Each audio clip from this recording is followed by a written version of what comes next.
grâce à ce reportage de Julien Adam. Nous sommes le 11 mars 1978 à Paris. Claude François vit ses dernières heures. En effet, aujourd'hui, à son domicile parisien, l'idole des années 70 va trouver la mort dans un accident tragique.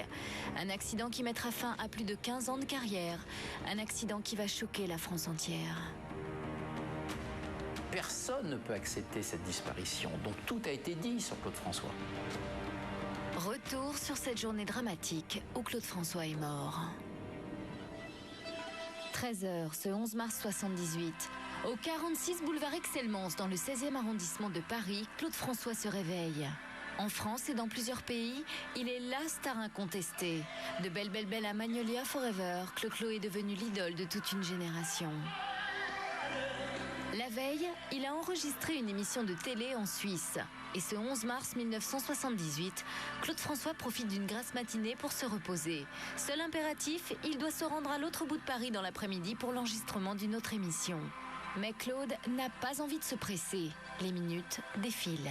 Il est très en retard parce que Michel Drucker l'attend sur le plateau des Buttes-Chaumont à Paris, on va dire à 14h, 14h30. Donc il est déjà en retard au moment où il rentre dans la salle de bain. Même en retard, Claude François est un homme coquet. Avant de partir de chez lui, il prend le temps qu'il faut dans sa salle de bain pour soigner son apparence. 14h15, Claude François est sous la douche. Mais alors qu'il s'apprête à sortir de sa baignoire, son regard s'arrête sur une applique murale qui semble de travers. Claude est un homme maniaque et exigeant. J'ai retrouvé dans les affaires de Claude François, j'ai retrouvé une note de service qui stipulait justement à ses différents collaborateurs et secrétaires. Cette note de service disait « J'en ai marre que mon installation électrique de mon appartement parisien ne fonctionne pas ». L'installation électrique de la maison n'a d'ailleurs jamais été refaite. De nombreux branchements sont dangereux. Claude souhaite remettre l'applique droite, un geste qu'il a déjà fait des dizaines de fois. Mais ce que Claude ne sait pas, c'est que cette fois-ci, ce geste banal va s'avérer être une terrible erreur.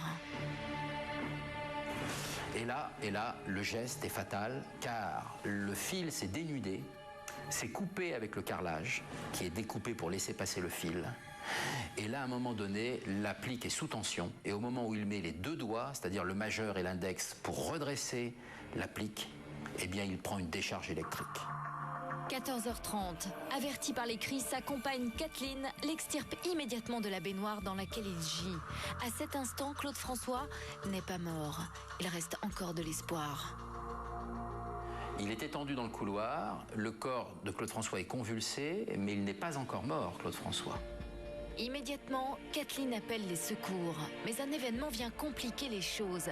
Un incendie a lieu dans le quartier. Par conséquent, les pompiers arrivent avec une demi-heure de retard. C'est là qu'ils tentent de le réanimer. Tout est mis en œuvre.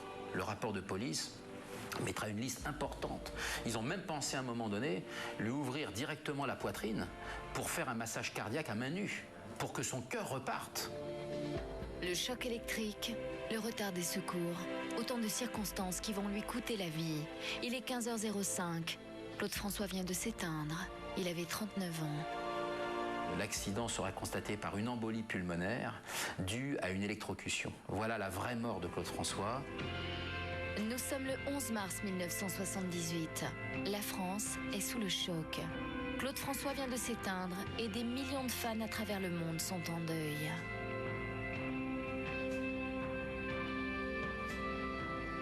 Claude symbolisait l'énergie, la jeunesse, la vie. Personne n'imaginait sa mort. Pourtant, 30 ans après, grâce à ses chansons, il reste aussi populaire qu'au premier jour. Un artiste immortel.